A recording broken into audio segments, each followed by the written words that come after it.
প্রজাতন্ত্র দিবস। প্রজাতন্ত্র দিবসে আপনার আপনার মতে প্রজাতন্ত্র দিবসের মূল অর্থ কি? দেশের জন্য আপনি প্রজাতন্ত্র দিবস পালন করছেন। মাথায় আসছে না, মাথায় আসছে না, মাথায় আসছে না। এই মুহূর্তে দাঁড়িয়ে ভারত সব দিক থেকে মানে ইকোনমিক দিক থেকে বলুন বা আরও আমাদের প্রতিরক্ষা দিক থেকে বলুন, সব দিক থেকেই ভারত এখন অনেকটা স্ট্রং পজিশানে আছে।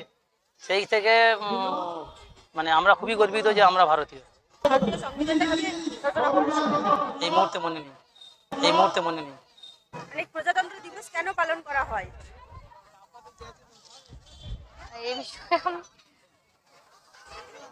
আমাদের নেতাজির যেটুকুনি আমি মানে আমাকে না করে অন্য কাউকে বলবো, আমি ঠিক এই বিষয়ে গুছিয়ে বলতে পারবো না, সেটাও আমি বলতে পারবো না। দেখুন, প্রজাতন্ত্র দিবস মানেই হলো স্বাধীনতা দিবস। আজকের দিনে আমাদের দেশ স্বাধীন হয়েছে, আজকের দিনে আমাদের দেশ স্বাধীন হয়েছে, আজকের দিনে আমাদের দেশ স্বাধীন হয়েছে। যাই হোক, যেসব বিপ্লবীরা স্বাধীন করেছে তাদের স্মরণীয়